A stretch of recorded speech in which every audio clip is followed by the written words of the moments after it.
Hello, it's Father David Nix in New Braunfels, Texas, here at Cowboys and Cadillacs. I'm here with my friend Bas Rutten. Bas, thanks Boom. for being here. You're very welcome. Good to see you. Good to see you. That was an unexpected phone call. You're being here in New Braunfels. I didn't know I was going to be driving through about a month ago. Yeah. So thanks for joining me. And let me give a little bit of Bas's CV here. Ooh, We're not going to have a lot of time on the phone, but I'm just going to give his CV using the phone. Mr. Sebastiaan Rutten was born on the 24th of February 1965 in Hilburg, Holland. As a child, he suffered with severe asthma and severe eczema. He was bullied on a daily basis, so he learned how to fight. Bas later became a second-degree black belt Taekwondo, also a second-degree karate, fifth-degree Kyokushin karate. Did I say that correct? Yep, perfect. He started studying mixed martial arts in Japan in 1993 and became a three-time undefeated world champion. He immigrated to Los Angeles in 1997 and last year to Texas. Last year, 2 years ago. 2 years ago. 2 years ago to Texas. He started competing for the Ultimate Fighting Championship in 1998, became the first European UFC champion, wrapping up his career with a 22-fight unbeaten streak, introduced into the UFC Hall of Fame in 2015. He has co-starred in numerous movies and TV shows, including the movie Here Comes the Boom with Kevin James, one of his best friends. Bas now trains the military, including the Marines, Special Forces, SEALs, law enforcement, SWAT, and Homeland Security. He works with the Navy SEALs Foundation named the C4 Ranch, where they treat soldiers with PTSD. Bas is a convert to the Catholic faith. Were you baptized as a baby Catholic? Yes, I was Catholic. Everything was Catholic. And then, Revert then? Yeah. Okay. And he owns an MMA, boxing, kickboxing, and weights gym. He's the author of the biggest MMA instructional book in the world. He is living here in Texas today. Amazing. So, Bas, tell me about your family a little bit. That wasn't in your bio. Okay, so I was mama's boy, so to say, because I was very sick. She had to mummify me, is what we called it, because my eczema, it was horrible. So I was actually, now I embrace that name, the leper. That's what they call me, Malaatse in Holland. Really? Hey, leper. Watch out, your fingers don't fall off, like stuff like that. So they had to put cortisone creams on, and every night she had to put bandages. Like the whole family would send in old bed sheets in order for her to rip up bandages, because it was every night they would scratch it off, of course, it would itch a lot. She had to redo it again, so she spent a lot of time with me. And then every 5 weeks or so I would have an asthma attack. And it's an asthma attack of a week, that means a week in bed. Not able to eat at times because I couldn't breathe. Drinking water was hard, you have to put it in a cloth and then zip it in there, because if that shoots in your lung, that's not very good as well. So needless to say, yes, you already touched on it, I got bullied a lot. But then I saw a Bruce Lee movie all the way back, Enter the Dragon, and I realized, wait a minute, if I become like that guy, I can take care of the bullies. Took me 2 years to convince my parents, because they thought martial arts was violence. But then finally a guy, an adult, he was dating our neighbor girl. They were two beautiful girls, and she had the coolest guy in town. Xavier was his name, Xavier, that's how he pronounced it in Holland. And he told my parents, says, listen, I'm going to bring him with me. I'm going to watch over him. He's going to be the only kid there, but don't worry, nothing's going to happen to your son. And then I started training there, and then within 2 months, I started beating the adults. So I overheard these guys talking about me in the dressing room.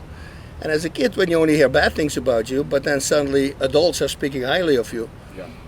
And then the day came. They asked me 2 weeks ago on a podcast, what was my best fight? I said, that's this fight when I was 14. It was the first time I stood up for myself.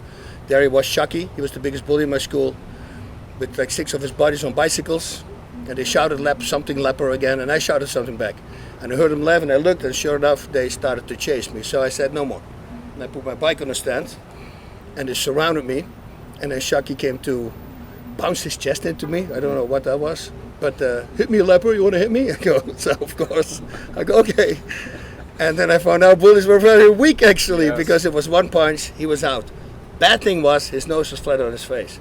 So he needed to go to the hospital. Police was informed. Now the police showed up, and they took me right away. As a 14-year-old? As a 14-year-old. By the way, my parents said no more martial arts. But they didn't know I was bullied. I never told them, because my mom had so much trouble with me, and I didn't want to stress him. But I'm pretty sure that if my dad would have known, he would have said, no, he's going to stay on it, because I stood up for myself. But I decided not to say anything. I felt bad for my mother. But that was it. Then I became the bully guy.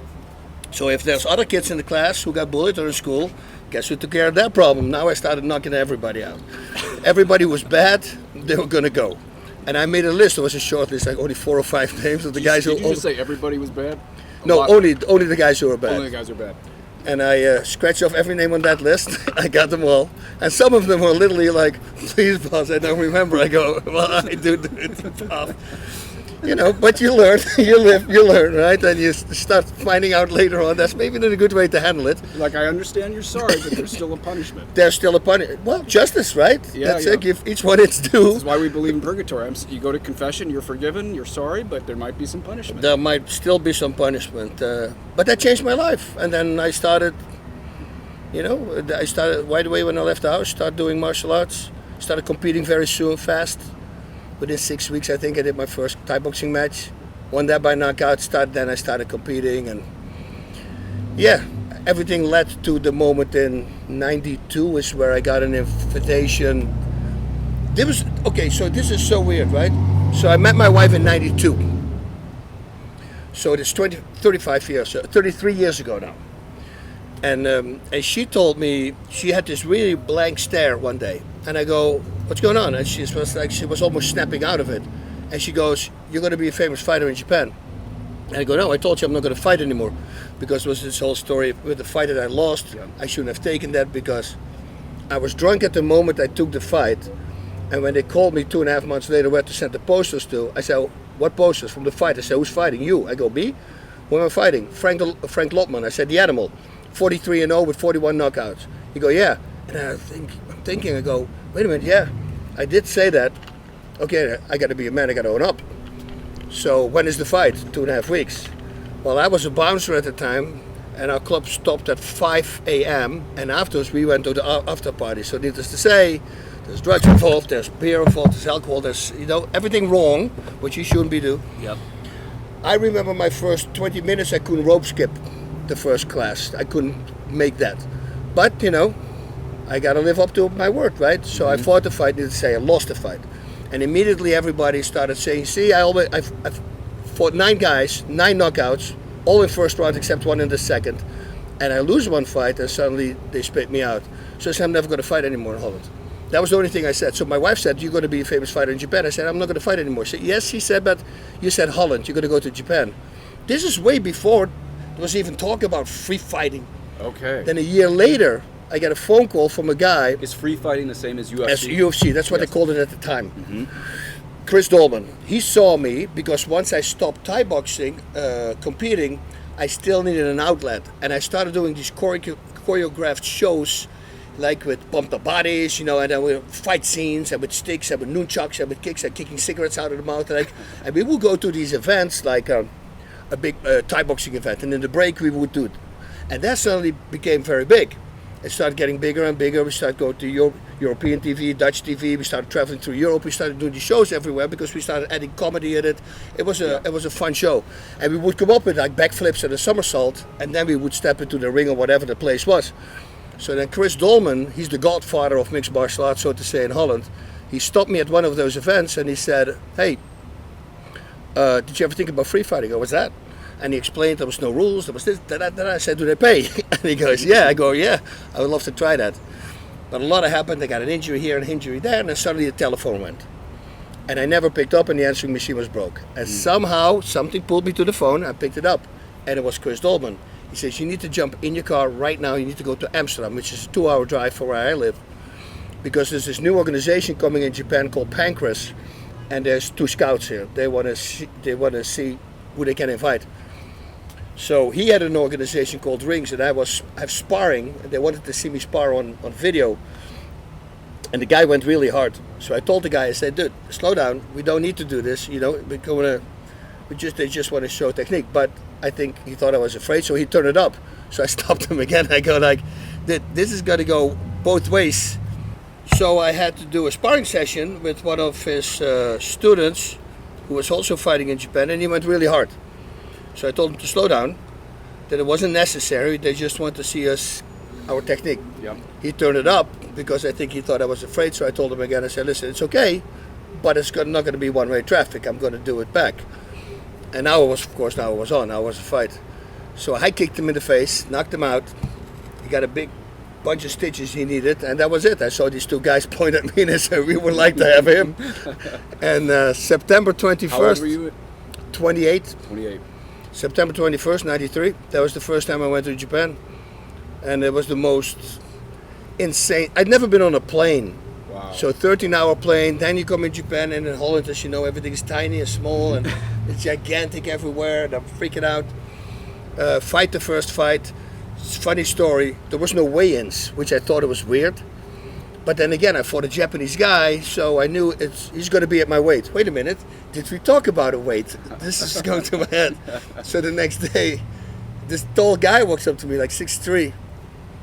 And I go, hey, how you doing? Nice meeting you. I say, you're the promoter. He goes, no, I'm fighting you tonight. I say, you're fighting me? I said, what's your weight? And he was like 33 pounds heavier. I go, oh, that's... And then the promoter walked up. I go, hey, nice meeting. Is he not too heavy? And he goes, no, there's no weight classes. Everybody fights each other. I go, oh, great. So I forced a smile. I go like, ooh. And then I said, okay, before you walk, I said, how many rounds are we fighting? He goes, 1. I go, great. How many minutes? He goes, 30. I go, great. And I'm looking at my manager. I go, now I'm fighting a guy, oh shoot, Right. who's 33 pounds heavier, and who is in one round of 30 minutes. And before that, I was always a very aggressive fighter. Yep. I just slaughtered everybody. But I knew that if I'm going to unload in the beginning, it's going to be a problem. If I can't put him away, I got 29 more minutes to go. So I put these big R's on my hand, from rustig. Coincidentally starts R, relax. It means relax in Dutch. And I told my corner, which was, I never had a coach, so I always trained myself. So my manager, I say, if he hits me, just shout, stay calm, stay calm, stay calm, because that's the only thing I'm afraid of, that losing my cool. I put him in it was hard. I put him in a coma. So it was very scary, because he was taller than me. I gave him a high kick, and then I palm striked him underneath his jaw. He went down, and he got up. Okay, I got to go harder then. So I full body kicked him, hands went down, and then back to the head. And while he went down, I kneed him in the head. And that was it. He just he was Went down. into coma. Well, he went. I think he was down for like 2 minutes straight, like just laying there. Then he started a little moving, took 2 steps, crushed again, took 2 steps, 2 minutes later, crushed again, to the hospital. That was it. So I'm calling my wife. I go, listen, if he's not going to come out, this is it. I don't want to do this anymore. He was a really nice guy. I don't want to do this. I hope. So it freaked me out, but thankfully he came okay. Actually became a good friend of mine. He actually lived with my mom and dad for 2 months, because he had a fight in Holland, and she was taking care of him like she would take care of me. So that was really cool. He made a full recovery? He made a full recovery. But the next day I remember walking on the street, and every 1 in 15 people started bowing to me, and I go, okay, what's going on here? And then I passed a newspaper stand, and there was a picture of me in the newspaper hanging in the splits. I didn't even know I did the splits afterwards, because I was so euphoric. I won, and I always jumped in the splits for fun for my friends. Yeah. And I did it to all the sides of the corners, as a victory jump. And below me was the guy knocked out. So I go, oh, okay, so this is how these people are recognizing me right now. So overnight. So they weren't mad you put a Japanese man in the hospital? No, it was the just pure wildest. respect. Oh, it's like people cheering. They put a baby in my hand after the fight. I felt like the president. It's hilarious. But overnight. And then the second fight won by knockout. Third fight I lost by submission, because I didn't know the submission game yet. Won a few 4 more fights, lost again by submission. Then my last fight by submission loss. I got very angry with myself, because I said, come on, man, you're doing this sport, you got to learn this game. So I found one guy who wanted to train with me, and we just started watching fights and instructional DVDs and giving my own flair to it. That was it. I won my next 8 fights by submission. They were freaking out what's going on here, and I never lost a fight again. So that's why I went on that 22 fight win streak, because I just learned how to do the ground game. Incredible. And it was it. And then I started beating UFC champions over in Japan. So then finally the matchmaker from the UFC came to Japan and says, hey, you're beating our guys already here, why don't you come to the UFC? I go, sure. And when was UFC established then? 2 months after us, in November 93. We were in September. 93. So there was free fighting in Japan before the UFC was established? Yeah. Shuto, they called it shoot boxing, was it. But we called it in Holland, we called it free fighting. And then later on, Big John McCarthy came up with the term, he coined the term mixed martial arts. because it's a mix of all martial arts. And if you think about it, people always go like, "Oh, it's evil," and they go, "It's 3 Olympic sports." If you think about it, 4. If you got boxing, right? You got the kicks from Taekwondo, then you got judo, and wrestling. You put it all together, that's mixed martial arts. Okay. So that was it. I went to the UFC, had a first fight, won that by knockout as well in overtime, and then right away I went for the title because they gave me a pass since I already beat UFC champions over in Japan. Yeah. And then I became the UFC heavyweight champion, the first European, as you mentioned. I'm very proud of that, because if you look at the new belt of the UFC, there's flags. The Dutch flag is on there, and that's because I won at that time. So yeah, that was. Now, where pretty were cool. you with the Catholic faith at this point? Were you were baptized Catholic? When I said a little bit earlier, you're a revert, you kind of winced. And I'm glad you winced, because I would consider you kind of more of a convert, since, people who weren't practicing it too well, I probably should have called you a convert. You were baptized Catholic, but there was a period you weren't living it, right? Oh yeah, a big period. Like my mom and dad, I think, decided around when we were, I think, 12 or 13 years of age. I remember a book with science, and that was the moment they stopped going to church. And so nothing with the faith. I mean, I was 16 or 15 even, and I got caught. I got caught twice for burglaries. In total, 142 of them. That was the one they caught before. So that I was completely off You the did road. 142 burglaries? Burglaries, yeah, like 90, and then another time I got caught for like 53 or something, whatever it was. So I was far away, also fighting, also drinking, also partying and drugs. It's just, This is interesting, because I got to know you in person maybe 3 years ago a little bit, and I didn't know about the leper story. So as I'm hearing this leper story, it's like you were, from what you're just telling me, a bit of a spiritual leper, and then you get chosen by Christ later to be this Catholic who speaks to so many people. So the leper isn't just a story of the medical side of your life. It seems to be a story of the spiritual side of your life. Yeah, but that's right. That's why now I embrace it, because I realized melaatse, that's what they say in Holland. So I Googled it, it's leper. I go, yeah, And so that's something to do with the faith. And it's like Christ chose the lepers like Lazarus, right? Yep. He raised him from the dead, and you went from a life of being in death. Even though you're baptized, you were involved in all those parties and stuff. You were a leper who was dead in your sin and came alive in Christ. Yep. And I see that you have a St. Benedict medal on your hat right here. Oh yeah. And I mean, you and I know there's no bigger bully than the devil. So it's so interesting to me that your hat literally says in Latin, "Get behind me, Satan." It's Right? like I said, me he looks. Funny story for everyone. Before we hit record, I said, let's pray the Angelus, and I started the Angelus, and I thought, okay, Bas doesn't know it because he wasn't doing the responses, and I was like, poor Bas doesn't know the responses, and so we finished the Angelus. I was like, he's got time to learn, and then he goes, sorry, I only know it in Latin. Yeah, once I hear it, I do it twice. It's back. Because of course I know it. And once I figured out, once they told me that if you do it in Latin, the devil will hate that. That's when I just immediately started changing everything to Latin. Yeah. Well, and if anyone doesn't believe me, we did a little sound test that we didn't think we were going to put on the podcast. I'm going to put him leading the Angelus in Latin at the end of this show, so everyone can see that was the case. Yep. Tell us, let's go back a little bit to you growing up. We'll get back into the fighting, but even though you led this life of partying, fighting, and everything else, there was a point when you looked out the window as a little boy in grade school, and you wondered, was it how a tree got there? Tell us the tree story and how that ties to Leo Severino, common friend. So, yeah, I was 10 years old, and I was sitting at the window, and I was mesmerized by this tree, and I was completely locked in. And I heard the teachers trying to get a hold of me, but I just can't. Somehow I can't break the trance. I don't know what it was. And then suddenly he screamed, and I heard the kids laugh. And I go, yeah, what's it? He says, what are you looking at? I go, at that tree. What about that tree? I said, how did it get there? And he goes, well, they planted it there, idiot. I go, yeah, I understand that. But, if you go all the way back, where do trees come from? And that was just a really weird thing, because I took so much medication when I was a kid. For the eczema? For the eczema, and a lot of cortisones, and how do I say this? So when I was 12, I had to go to another school, You know, you leave the smaller school, I don't know, Basis school, they call it a basic school in Holland. And my grades were like the worst to go to the lowest form of school there was. And then somebody told my mother that her kid was taking certain medication. It was also, and he started forgetting everything. And she says, your son is taking the same thing. Maybe you should watch out for that. So we stopped that medication. I redid the year, and now I was the highest suddenly. So it changed everything. Oh, wow.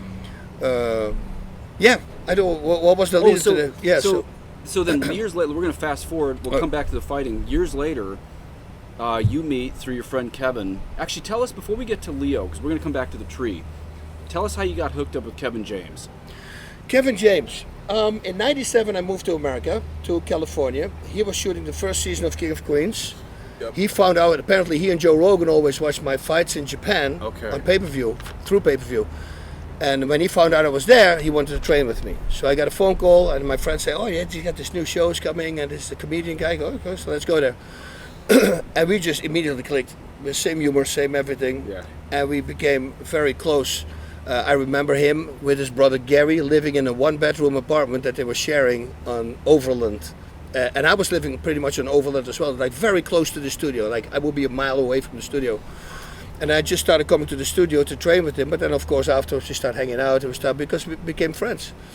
And I never knew he was Catholic. I heard about Bible studies one time, and I was far away, removed from the faith. And then he started doing movies. He always put me in scenes from King of Queens. And then every movie that came out, he would start putting me in movies. And then we were shooting Mall Cop 2. And we were on the set at the Wynn Hotel, for all places in Las Vegas. That's where the devil is very active. Mm-hmm. And he had these priests coming and for mass, for daily mass. And there was this guy, Leo. And then suddenly Kevin said, hey, this guy is going to talk about how the world came together. Yeah. Do you want to sit in? And that was the perfect way, because if he would have said, he's going to talk about Jesus, God, I would have said, I'll see you afterwards. It's going to be okay. Okay. But he didn't say that. Okay. Kevin knew how to get you. Yeah, 100%. So I'm sitting down, smoking a cigar with a cabana at the freaking Wynn Hotel, and then Leo started talking, and the first thing he said, a leaf fell from the tree. And I go like, right away that caught my attention. And he says that leaf just reached its end destination. He says, let's go backtrack it. Okay. And he went back to the branch, and then he goes to the tree before, the tree before, the tree before, and he starts backpedaling. And I'm sitting there and I go like, I know this story. Where do I know this story from? And then I realized, oh my God, that was when I was 10 years old. Oh yeah, what I wanted to say with because I forgot everything. Yes. I don't remember almost nothing from my childhood, only that story. Oh. You know, because of all the medication I was taking. It wasn't because you blocked it out, all the bullying, it was because of the medication. It was just that medication. And so then suddenly when Leo started talking, I go, okay, so that story has been here for a reason, I guess. Yep. Right? And when Leo got back all the way back. And explain how Leo, and real quick just for the listeners, Leo's the producer of Cabrini, Bella, new one they're working on. I was just out in Africa with Leo and those guys, and also producer of Sound of Freedom. Sound of Freedom, Good friends of Kevin James, so he's the link. Leo, Sound of Freedom guy, is the link between Bas and Kevin James. And then he brings Father Ripperger in later. But tell us about the tree, because this goes back to the prime mover of St. Thomas. Okay. Right? Yeah, so no, he just, the way he started explaining it, when he was done with his talk, it was 100% I was confirmed, this is not an accident, we're designed. Yep. This and say that again, 100%. 100% sure this is a design, somebody made this. Yes. Right? It's a very simple thing. I always tell people, I says, something cannot come from nothing. Right? That's right. It's impossible. Now you have scientists saying like, oh, yeah, you know, it would be possible if there's a set of forces of nature, then they create something out of nothing, and that means if they can do that, I mean they predate the universe, and then they also automatically mean they predate the time, the uses of time, and all these things. I go like, well, that's the exact explanation of God in the Bible. Yes. So I don't know how these people still are trying to hold us. Speaking the Latin right there. Don't worry about it, but it's just. Even an atom, if you're thinking about it, mass or whatever it is in the world, it has intelligence, and intelligence has got to come from somewhere. So, It's a very simple concept if you think it like that, but it is. It is what it is. Something cannot come out of nothing. So Leo finishes it. You're not ready to go make a confession. You're not ready to go to mass. You're just, the gears start rolling. The gears start rolling. And then I came home. I told my wife, I want to jump back into the faith again. And she started laughing because she started laughing? Yeah, because she knows me. I'm like Kevin. We like something a lot for 6 weeks, and we're wandering off. But it kept going, and it kept going. And then Kevin called me and says, "Hey, you got to start to do a daily rosary." And as soon as in the beginning, first of all, I lost all jobs. I mean, the devil was doing its work. I lost a lot of stuff. Yeah. So in the beginning, I started losing a lot of jobs. It was really, the devil really went at me. I didn't feel good. I knew something was up. But I already heard about it, read about it, that you got to just keep on going and Was this fighting because through the it. devil saw you were moving towards conversion? I truly believe so, yeah. Yeah. Because everything in my life has been coming. Everything was easy, and suddenly things got taken away from me. Lost this job, that job. The TV show I had for 9 years, that suddenly canceled. And like all these things started going wrong. But I heard about that it was going to happen, so I just started adding prayers. Okay. And I started adding the rosary, and and then like I said, they said if you do it in Latin, well then the devil really doesn't like it. Okay, well then let's do everything in Latin. And so I started just building on. Then it came to a moment, also in 2015 already, that I told my wife, hey, I want to get married now. And she saw me change. She saw me the Like drinking married in went the church? Married in church for the Catholic faith. Yeah. And so we set a date. Kevin was my witness there. He came over as well, Leo, everybody. That's awesome. So technically convalidation, right? Yeah, but the thing was also this. I told my wife that I want to get married. That was on a Sunday. And the next day, I couldn't get a hold of her. It was around noon.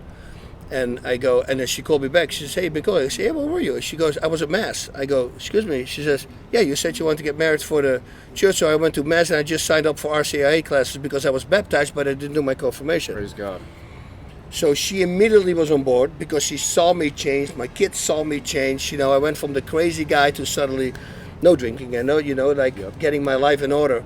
So she jumped both feet in, of course. So and, she's like you. She was, because you're a guy who just never does anything halfway. Is she the same? Yeah. You can't do anything halfway. Yeah, that's it. Because I believe, to be a man, you got to be a man of your word, right? So that's why I took that stupid fight, which I shouldn't have taken, because I said it. That's right. And once I said I better live up to it. With me, it's very simple. I have a yes or no. There's no maybe. So if I say yes, I commit, I'll do everything in my power to make that yes happening. And if I can't, which is going to be then I will tell you, I say, listen, I tried everything in my power. But that's always been like me. And because that was with my fighting, that was, it just always really helped me.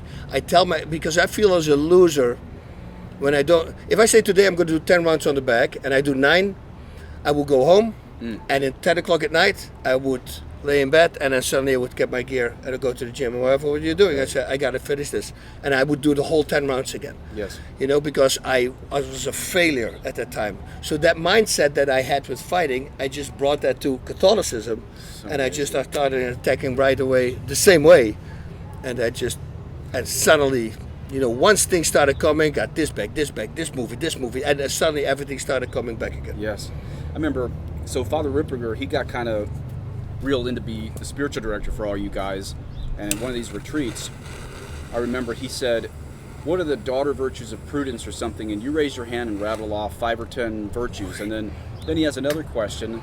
And we have all these, intense Catholics, Taylor Marshalls in there, Eduardo Verastegui, and you keep raising your hand and you rattle off 10, 12 virtues. And so I asked Father Ripperger later, I was like, how did Bas know the answer to all those? He goes, oh, he got dung in the dome so many times, he just memorized the stuff. I did, because I wanted to know them. And I was so impressed that you would just sit down and memorize St. Thomas Aquinas. Yeah. So this wasn't just, I want a cool hat that has St. Benedict on it. You decided, if I'm going to learn the Catholic faith, I need to give my heart to this as intensely as I gave it to fighting. That's it. And that's it. And once you do something like that, you just simply commit, and that's it. And because otherwise you're weak, and weak, I don't like to call myself weak, because in the past, like I said, we'll go back to the gym, and now that's the same in the faith. Like in this if I would say in the morning, for instance, today I'm not going to drink. and then later on in the day I drink 1 glass of wine. Yeah. I can't stand that. And they go like, dude, it's temperance. You're completely fine. I go, I know that. But I told myself I was not going to do it. Yep. And I did it. And that really, sometimes I make it too hard on myself, I think. Because I'm really trying. And if it doesn't work, then I see it as a failure. But we know he forgives. And it's little things. Sure. But the little things make me very annoyed. Because if it's a little thing, why can't I stop it? You see, so it's amazing how many people are going zero alcohol in the conservative podcaster world. I'm really shocked. Leo hasn't drank maybe his whole life. Taylor's at 0. Mel Gibson hasn't had a drink in 14 years. Tucker Carlson is at 0. It's an interesting move, and I don't think it's just teetotaling. It seems to be that people are just a lot healthier. Can you speak to sobriety a little bit? It's a complete difference, because I feel that even one drink makes me think differently the next day. It's almost like I leave a door open in my head or something where the devil can slip in and do something. I have thoughts, and it's like every time. Sometimes I'm at a priest and I'm confessing something, and he starts laughing. He goes, "That's not a sin, Bas." I said, "To me, it is." Because I feel so. I think I'm really hard on myself. But it especially happens when I drink even 1 glass. Okay. Then I have the feeling that the next day I'm weaker and I let somebody in. And I don't want that guy in there. So then the best way for me is simply not to drink. And if I don't drink, I feel great. Yeah. And everything is up and running. But don't get me wrong, if there's a party and they say we have to toast on somebody, I'll do that. Yeah. But I don't like the feeling of being drunk anymore, thankfully. Yep. Because I even heard Joe Rogan say that on the podcast you were on with him, that I don't approve of him smoking marijuana, though I did it a bit in high school and college. I don't approve of that, but it's interesting that even a guy who smokes pot is like, even he finds it distasteful getting drunk at this point. Yeah. So one of the things I said to you before we started recording was, I went to Regis High School in Aurora, Colorado, and long after I left, there was a pretty solid Jesuit who came there, and he said, we really should change the motto from men for others to conquer yourself. He was at that high school as a Jesuit, actually, surprisingly. He said, really, we should change the motto to conquer yourself. And so I started thinking about why so many special forces guys, Navy SEALs, actors, people who push themselves to 100.0% of what they're able to do, why did they find their way to traditional Catholicism? I don't think it's just because they want to be tough guys and say, well, the Latin Mass is tougher than the Novus Ordo. There's a little truth to all that. But I think the bigger reason is, as we said, you want to go all in, but behind that is this desire to conquer yourself. And I think there's a lot of masculine podcasts out there about being tough, and they want to follow the Navy SEALs and stuff, and that's really awesome stuff. But how about not conquering others? Conquering yourself. You said to me before we started recording, that's the hardest of all the people you fought. You said that's the hardest to conquer was yourself. Yeah, there's this line that I use when I do my speaking events for Catholicism. And one of these lines is like, and I didn't come up with this, Leo helped me with that as well. So what kind of man I want to be? And I say, I want to be a man who can overcome his weaknesses, vices, and imperfections. A man who's not a slave to his passions, emotions, and desires, but just a man who's in control of himself. And when I heard that line, I go, that's the guy I want to be. Okay. I want to be, nothing can faze me, always good. You don't need to say, no, I don't do this bad for you, don't do this, And that was it. And as soon as I printed that in my head, that's the guy I want to be. Now, in order to become that guy, it's a fight. It's harder than fighting professionally, because all these little tiny things, the little pride things I talk about it with people, the little things about you open the door for somebody and that person doesn't say thank you, you get hurt. Somebody's backing up the car, or you back up, and he doesn't see you, and you start screaming, and you start all these little stupid things. It's all pride. If you do it for a thank you, you do it for the wrong reasons. You should do it because it's the right thing to do. You see, so all these things I started coming to me, and I go, wow, it's very hard to become a real man. And a real man is a person who can control himself. It's not the guy, that's the wrong with this society. The problem is that everybody thinks they can do whatever they want, that's why they're free. Yeah. So then we got alcoholism, we got drugs, we got all these pandemics, sex, porn, all the things that we have. they can't control themselves. There's the opposite of being freedom. It's you're being enslaved. Yes. That's why you read, whatever overcomes a man, to that he is enslaved. And I go, I don't want to be a slave to that. I don't want to be a slave to alcohol. It doesn't even it can't even talk. Just me looking at it, going, maybe I should get a drink. This is license versus freedom. That's it. We're called to be free men, not men of license, because license has never meant freedom. But we Americans have come to believe doing whatever I want is freedom. No, doing what I was made to do is freedom. Yeah. Right?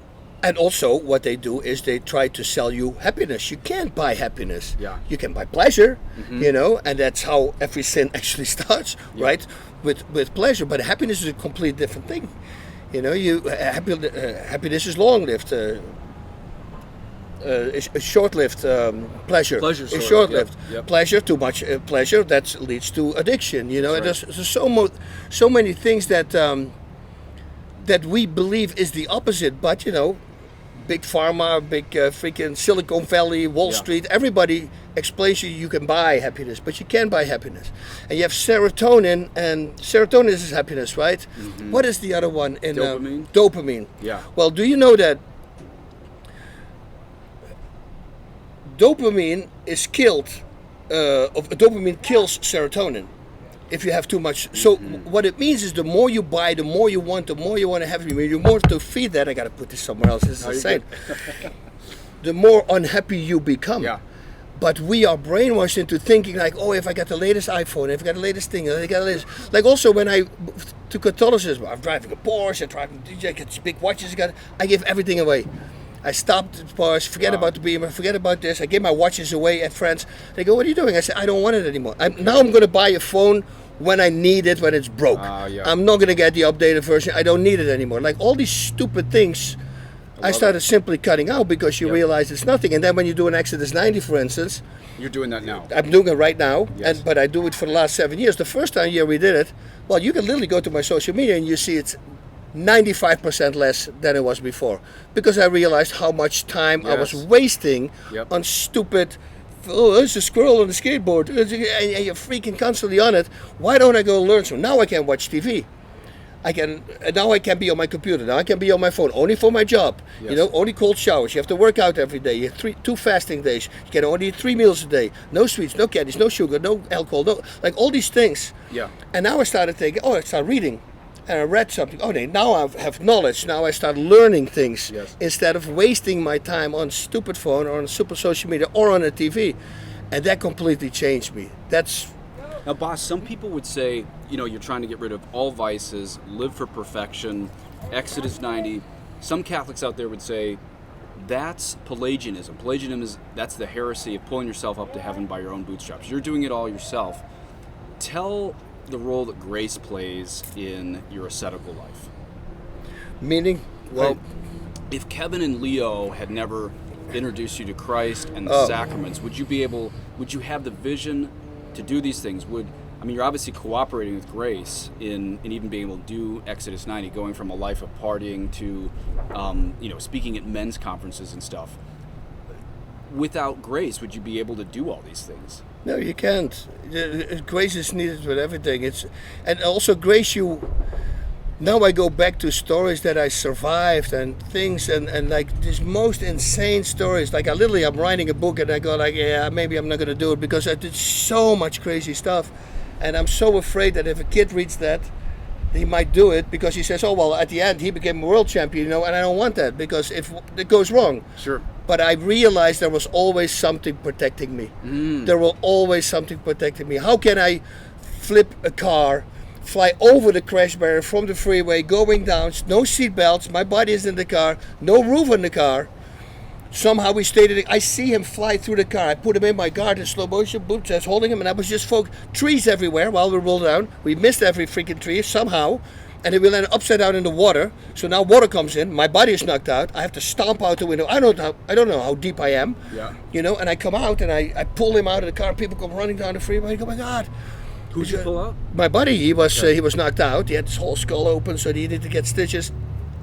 But I go, and the people go, how can you survive this? I go, I have no clue. If you saw my car, like the wheels, they were like this. The steering wheel was like turned like that because I bent the whole steering wheel while it shot into that spin. it was the most insane thing. And you go, how can I survive that? How can I survive climbing out of a window on the 42nd floor, being drunk out of my mind? I go on a railing like this, my toes hanging over to another car, like thinking a buddy of mine is in this room. Ha ha ha, 42 stories. Like all these things, and I have a lot of these stories. And never something happened. Somebody was protecting me. Somebody knew. Would you have gone to heaven or hell if you had fallen off that 42 story? I would have gone to hell, I think. I mean, not that I killed people and things like that. I think in my heart I was always a good guy. Sure. I truly believe because I was bullied. So I was always stood up for people. If I see somebody getting picked on, and this is also, I can't control it. Like if I'm across the street and there's 6 guys and there's 1 girl and I see something is wrong, I need to go there.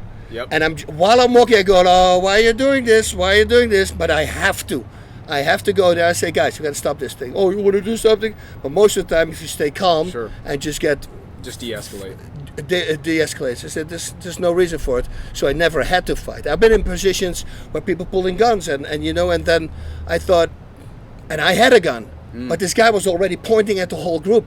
Okay. And I'm thinking, and he's foaming, but he didn't shoot for at least a minute. So most of the time, I thought... Oh, he did fire rounds off. No, not yet. Okay. So I thought, well, he didn't in total, but if somebody's going to shoot, he's going to shoot right away. Yeah. And I'm thinking, because there's a group of 40 people outside, if I suddenly branch a gun, he starts shooting. Sure. What if he kills other people? So I think the only thing I can do is that if he starts shooting, then I'm going to get him. But I'm not going to do it. And thankfully I made the right decision because nothing happened. And then this is the time that I stopped at being a bouncer, because once of the bouncer friends of mine at that moment, he realized I did have a gun.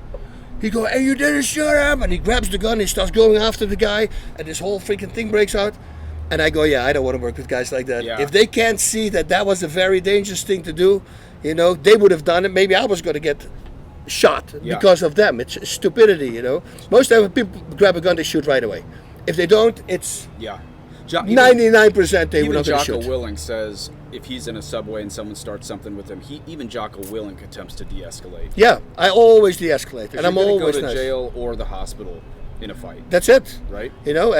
Or he's hospital, I'm going to jail because that's what I'm never more right. Likely you're going to go to yeah, it's like people that go like, "This is my job." It's like, if I'm playing hoops with Kobe Bryant, who do you think is going to win? Everybody starts laughing at Kobe Bryant. Okay, well, what he's been doing, I've been fighting my whole life. Right. You're not going to win this. Right, I mean, I don't know. Even a lucky punch is going to be very hard to do. Maybe a sucker punch, but most of the time I'll see that as well coming. So because you can tell, as a bouncer, the reason they wanted me as a bouncer was not because I could fight, it's because I de-escalated all the thing. I take 2 fighters, I take them to the side, 2 guys who want to fight, and I break it down. Yep. What's going on? He was looking at my wife. Did you talk to her? No. Did you do anything? He said, no, he didn't do anything. I said, so that's kind of a compliment, right? That means your wife is a hot wife, I guess, so why are you angry if you never overstepped? Interesting. And then you see them change. They go like, I go, guys, it's been drinking. You want a drink? When you shake hands, you want a beer? And I give them both a beer, and now we don't fight. Yep. And from the 10 situations, I diffuse 9 of them.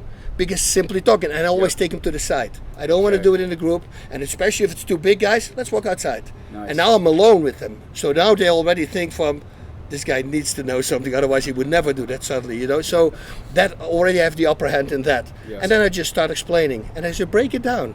And then they all realize it's for no reason. You're fighting for no reason. Guys, we've been drinking, relax. It's all okay. Yeah, sorry man, they make up, drink a beer, now everything is good.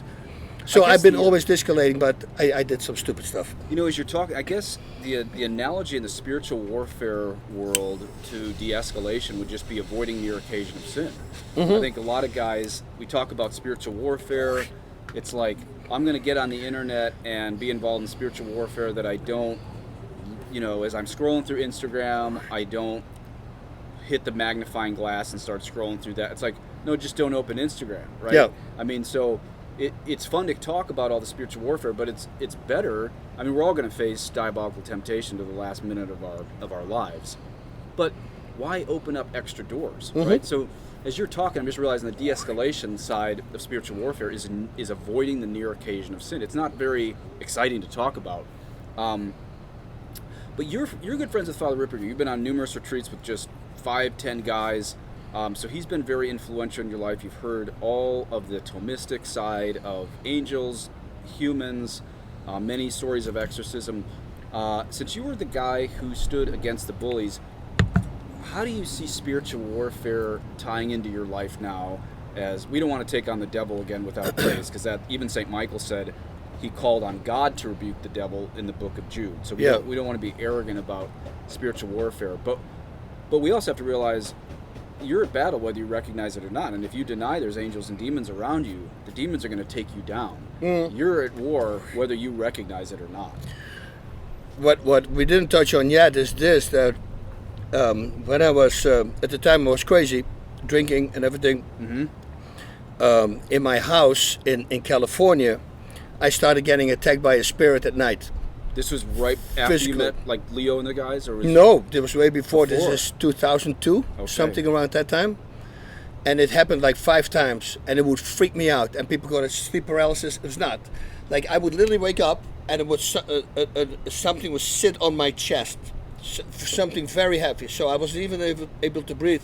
So, and then I wanted to see if I could do it, but I couldn't. I was just moving like this, so I threw a leg out of bed and then tried to pull myself out, but it was too much pressure because the pressure on my chest, I still couldn't breathe. And the only way to get out of it was to get mentally very aggressive, and then I would scream profanity in the middle of the night at the time, because now I don't use it anymore.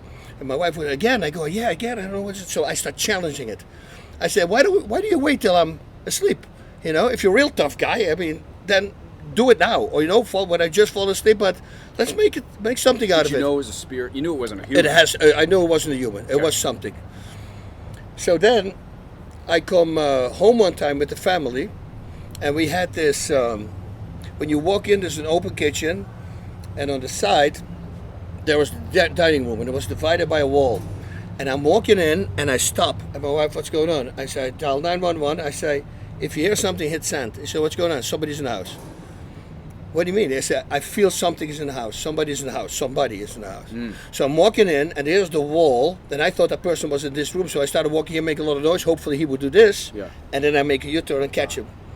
Now, in the back was the kitchen, and in front of the door was a really thick curtain instead of having a door. And so I came around the corner sprinting, and the curtain flies up against the ceiling, so somebody ran through it. Didn't move, it flew up against the freaking ceiling. So I kept sprinting, and there was nobody in the house. And that was really like, okay, I mean, right in front of me. I just came home, I wasn't drinking, I was driving, with the family, and seeing that in front of you flying up against the ceiling. Yes, windows were closed because people go like, oh yeah, it's a category 4 hurricane going on. Come on, man, it cannot move, it freaking flew up. So then, I got another attack in the middle of the night, and I got so sick of it, I went to the dining room. There was a chandelier there. It was always cold, and it was a weird smell. In California? In California. And at 3 a.m., no clue why I would do this at 3 a.m., I went there, and I said, okay, let's settle this now. I just want to fight you, whatever. You got to make it physical, because otherwise you're a sissy. And I start just challenging it. Like you're saying this out loud. Out loud. I want to fight the devil. Whoever is doing this to me, it needs to end this. Let's make it a fight. But if you can make it physical, then make it at least mental. Something that I can fight back, And somehow it stopped at that time. Father Ripperger, I was talking to him about it. He goes, yeah, only you, Bas. It's like, you should never be doing that. Anyway, I fought one more fight after 7 years of not competing. They offered me a bunch of money. I wanted to go a house with a pool. I won that fight, but all the inches came back, so I knew it was the end of my career. I went to another house. We were in the house with the pool. My daughter sleeps upstairs the first night. And the next day when we woke up, I said, how was you guys' first night? My daughter said, it was great, but I had a visit from 2 boys. And I go, you mean spirits? And she goes, yeah. I go, honey, you're not freaking out? And she goes, no, they were very nice. But one of them kept playing on the bed the whole time, and I said, hey man, can you please let me sleep? And he says, okay, that could.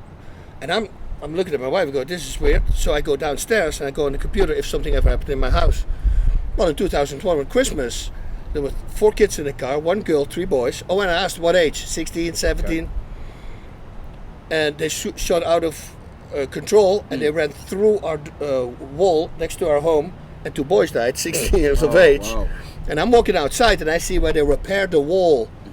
So all that with the spiritual attacks, and with the curtain flying up, and then with this story, and then hearing Leo, you see? So that was really easy for me, like, okay, this is not it.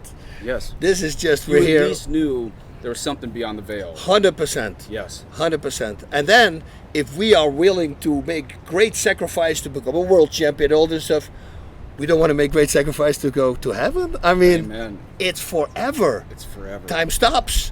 Yes. And I go, we're thinking the wrong way. I talked to a friend of mine who saw me change and he wants to do it as well. I go, okay. I said, well, let's almost do it. Let's go to church then. Let's go to mass. He goes, oh no, I'm going to do that when I'm 70 years old or so, because otherwise I can't do all the other things anymore. I go, great. Can you tell me as well? He says, what do you mean? I said, well, when I'm going to die. He says, I don't know. I said, well, apparently you do know, because you would say, because for what I understand, I can walk outside, the car can come, you can hit me and I'm dead. But apparently you're going to be at least 70 years old. And then he looked at me, I go, exactly. So you don't want to be prepared for heaven. That's right. So you don't know when you're going to die. That's right. You know, and then you're going to lose your shot. But still that. If we could think of how long heaven and hell is, I mean, we can't even start to use words like trillions and trillions to the trillionth power to the, like you are going to spend trillion to the trillionth power to the trillionth power in heaven, or years, or trillions to the trillionth power to the trillionth power of years in hell. Yeah. One of the two. And we have less than 100 years to decide that. Yeah, but I tell people, it's not it's not even a blink of an eye compared to where we're going. Exactly. One blink of an eye. Exactly.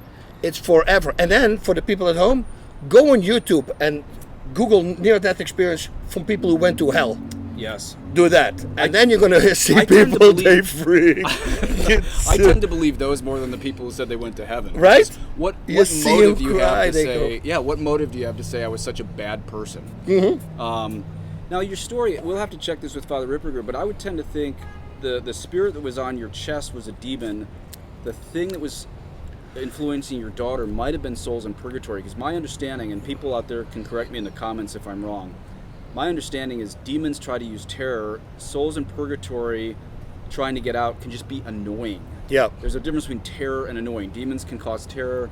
Souls in purgatory can be annoying. So they might have been different things going on there. I think because the lady who had the house before passed away in the house. Yeah.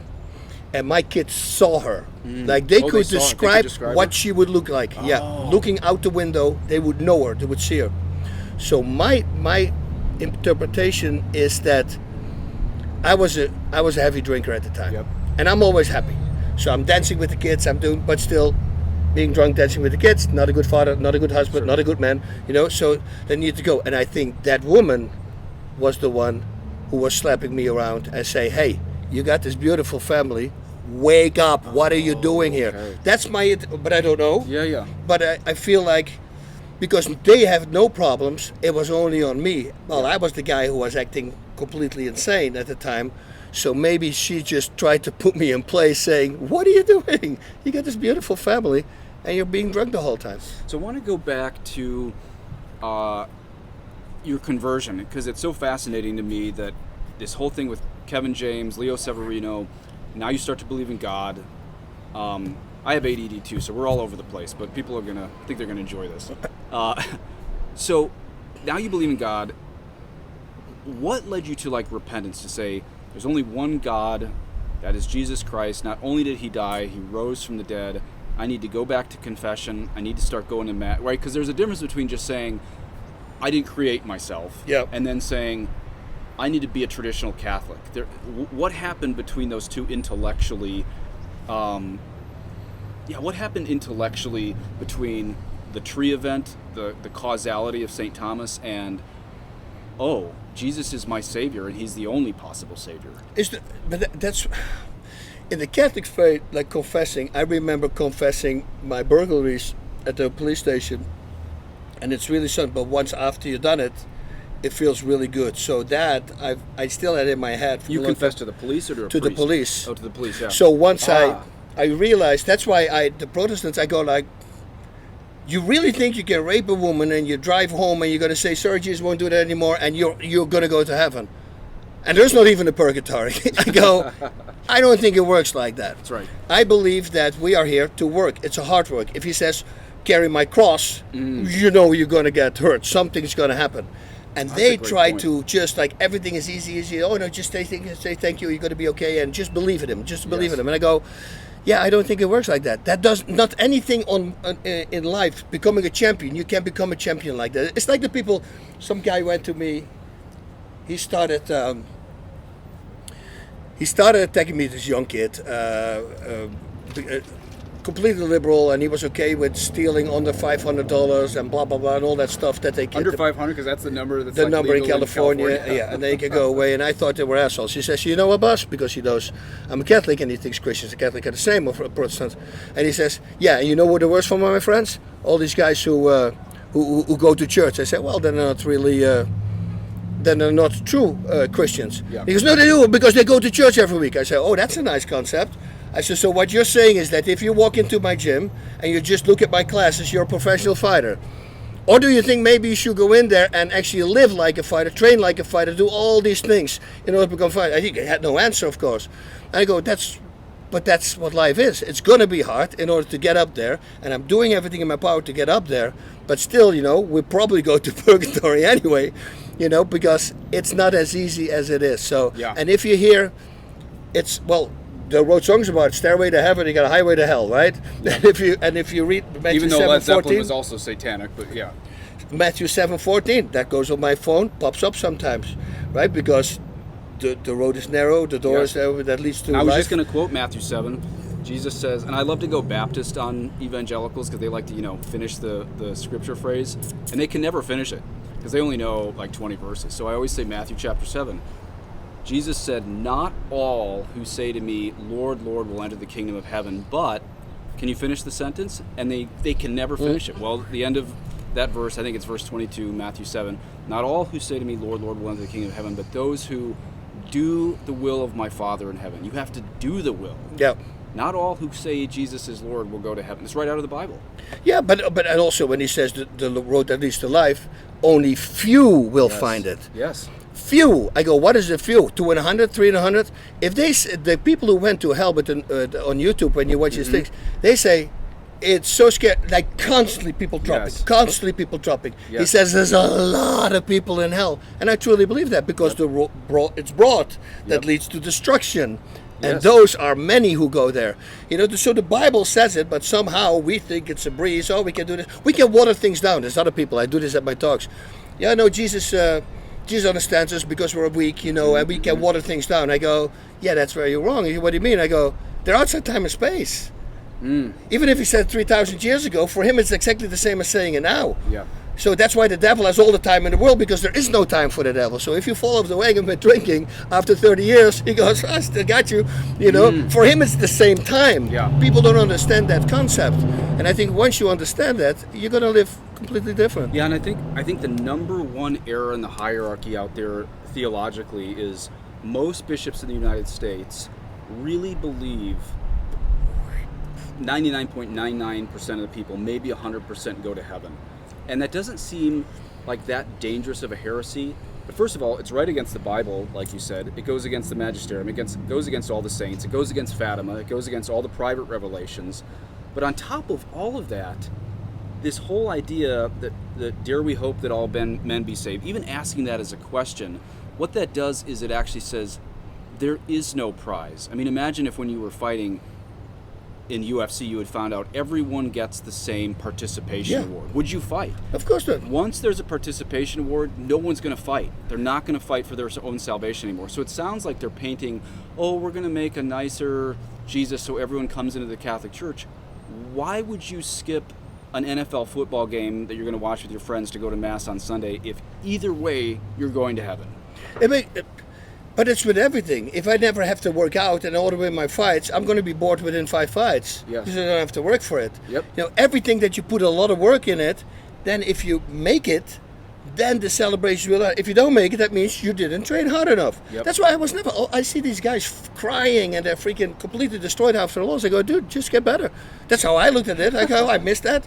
Well, and then you see me lose by a fight with a certain setup, and then 2 fights later, I say, because I do my own commentary over my fights. That's one thing I did very smart. With the renegotiation, I asked all the rights to my fights, and they had to, because otherwise I was not going to come back. But then I say, remember the loss that I had? This is 2 fights later. Watch the setup, what I'm doing here. I'm using the same setup to win a fight again. I said, that means, so if you lose, that means go back to the drawing board, train even harder, and then you come back again. And if you can't do that, stop fighting. It's not your game. Okay. It's not for you. And that's the same at Catholicism. Right. If you make a mistake and you're constantly coming back, and if it's small little venial sins, that's okay. But there are the bad ones sins, and you cannot stop those, well, it's either you stop or you stop. You stop being a Catholic, or you stop doing that sin. Or you start ratifying your conscience through listening to the wrong priests. He said it's not a sin. He says as long as this is a habit, it's not a sin. You can keep doing it. What a dangerous pathway to be on. It's the most insane thing there is. Yeah. Listen, it's not going to be happy. No. That's why you have to wear again his cross. Bear his cross, and well, he went through some stuff, so don't think it's a walk in the park. And to go back to what you said about the mystics seeing people go into hell. The very fact that the greatest miracle since the resurrection, Our Lady of Fatima, appearing in 1917 to these children, Mary showed, she opened the ground, she showed Hell. So yeah, and the kids said it was like snowflakes of people falling into hell. I believe Mary, of course, knew in the eternity, well, the saints in heaven in some sense participate in eternity, but remain in what St. Thomas Aquinas calls the eternity.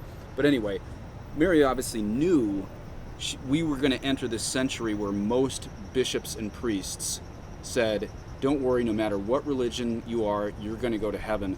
This is one of 1,000 reasons God, through Mary, gave us Fatima, where these little kids, some people say, well, moms shouldn't tell little children about heaven. Well, the best mom in the world showed hell. Sorry, people say parents shouldn't tell kids about hell. The best mother in the world showed hell to these children.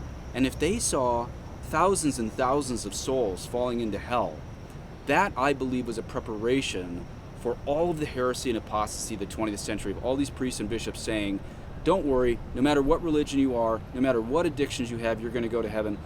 We have Fatima to look back and say, you know what, I'm going to side with Jesus and Mary on getting to heaven ahead of all these people who are living in $10 million homes telling me whatever you do is going to land you in heaven. Well, I think a bishop who says that and people are going to hell, I think he's going to hit the worst place in hell. Probably. Sorry, Yeah, but I it think is. so. I mean, because he's setting them pretty much. Yeah, that's You right. can't say that. That's like the dumbest thing you can say to a person. That's and to right. say a mother can't talk about hell, that's the first thing they should talk about. Yes. Like, right. to stay away from that. Because I don't have experiences like you of falling out of a car or almost falling down 42. Well, there were some times in my life, actually I take it back, there were times in my life if I had died I would have gone to hell too. And I've said that to someone 20 years ago, but even before I entered seminary, he's like, oh, that sounds too harsh. It's like, no, I knew the truth and I chose to, for instance, in university, get drunk. I knew the truth and I decided to do it anyway. I remember running across Comm Ave in Boston. I could have easily got hit by cars. And God had something different for me, just like he did for you, and saved my life. But he didn't owe it to me. And Yep. I think that's the thing about, if kids read your book. I understand your hesitation, because kids could read it and think, okay, I can do all these things and be a UFC fighter and have my conversion later to Catholicism, but we're not guaranteed that. That's the thing. Yeah, that's what I told my 38-year-old friend. I said, so apparently you know when you die. Yes. And people drown in their soup, right? Faint, That's fall in right. the soup, drown in the soup. Yep. So we can all die at a moment. Well, I can literally have a heart attack in 1 minute now. As an ex-paramedic, I mean, I saw people dead in horrible situations, but the most unique, I'd say the most scary I ever saw someone dead, and don't worry, families out there listening, this is not going to be R-rated, because it's got quite a weak denouement to the story. The strangest person I ever saw as a paramedic who was dead, I walked into a room, and a man was just sitting in his dining room table, dead right there. Oh, wow. Just sitting there dead, And so we called the coroner and everything. We couldn't do CPR on him because he'd been dead too long. But that was this reminder to me, more than all the other things I'd seen on the ambulance. That's one of the ones that's burned into my head. Just exactly like you said, you could drown on your soup. Yep. In your soup. Are people out there willing to take a risk? Would you gamble this stuff? And this is where everyone's either an original sin / mortal sin or sanctifying grace. Yep. There's only black and white. There's no someone's in between grace and sin. You're either an original sin / mortal sin, or you are in sanctifying grace. And if you're in sanctifying grace, you go to heaven. If you're not, you go to hell. That's it. And you better be prepared for that. And that's why I believe it's much harder than a lot of people think. It's a narrow road. I'd rather make it hard on myself, because I also, whenever I make it hard on myself, I stay better in line with everything that I do. Yes. So, and my wife loves it because I'm way more productive and way more present Yes. when I'm like that. Because in everything you have to overshoot in life. If you had just said, well, I want to just beat this one guy in this Japanese fight, No, you succeeded in life because you went beyond the goal. Yep. Right. You got to keep on pushing, and I'm not going to take the gamble of not making it. It's like when I also in my talks I said, why aren't we not waking up? I said, well, the only reason can be that we don't really believe in Christ. That's it. Everything comes down to faith. I really believe, is Jesus the only way to the Father? Okay, so we'll wrap it up. Greatest weapon, I think it's what you said, Kevin made you pray, the rosary. Is this not our best weapon right now? I believe it is. Besides the Mass. They told me every beat is a shotgun blast to the devil's face if you do that. So that sold you on it? Yeah, and also, so when people ask me, I have my prayer routine. Yeah. It's like the rosary. Started in 2015 in May, I remember that. And people go, how many have you missed? None. Zero. Are you Zero. serious? All my morning prayers, how many you missed? Zero. All my evening prayers, zero. When I commit, and I'll do it every single time. I will not stop. It's important, I think, to stay on it. And yes, sometimes you get boring, but that sometimes it's hard. Yep. But now I'm really embracing it. Now I'm giving myself more time. And my first hour of the day is for God. That's what I will tell people. You give them a whole hour. I'm at 5 o'clock, around 5:30. I'm in my man cave, so to say. I got beautiful music up, Gregorian chants on it, because it's done by the Norbertines I do, because if it's done with really solid priests, that already keeps the devil out. Yes. So, and then I just start praying and doing all my readings. That's for about an hour. Then I do the rosary, they got the Angelus, we got the Divine Mercy. I do a Lady Fatima prayer, I like that one as well. The Little Crown of Mary, the Auxilium Christianorum for Father Ripperger. Readings we do every day. The Divine Mercy, the Divine Intimacy book we do every page. And we, with the whole group, we have a group like with Kevin and everybody, we hold each other accountable. For years we have a text that everybody says, done, today it's done, today it's done. So everybody checks up on each other and makes sure that we don't stop it. I think brotherhood, accountability is so important, because anybody can talk a big game, but unless you're doing it and you have accountability, you're going to fail. Well, you wouldn't, but maybe the people on your list. I mean, those are all phenomenal guys too. But I've noticed in my life, I need accountability on things too. It's everything with me, because I'm a loose cannon. So for me, this came at the perfect time. Did it? It really directed me the perfect way. Now I really want to be that person, to see if I can actually do it. Like, imagine that you got a straight pass to heaven, then you did something really well, But it's a lot of work. Yeah, it's a lot of work. And this is not only inspirational to me, but this is convicting to my own conscience on a lot of these things. So thanks, Bas. Did you want to mention anything on your? You have a lot of projects. I have a lot of projects. I love the commercial. We won't ruin that, because that's going to surprise everybody. The upcoming commercial, which I thought was hilarious. Insane. We won't. Yeah, that's insane. That's going to be a big. Talk about risk. That one's going to be a big risk. Yeah. Tell us about your projects. So I'm the chairman of Karate Combat, which is a full contact karate league. We have Olympian fighters coming in there. It's a special. If you go to karate.com, it's all free. You don't have to watch. We already have the highest numbers next to the UFC right now. We're doing really well, because it's a complete different style of fighting. It's really cool stuff. And then I sell my auto trainers and inspiratorial muscle training. It's a device that strengthens your breathing muscles. Great. Well, Bas, thanks so much for joining us. You're very welcome. God bless you. God bless you, Father. Thank you.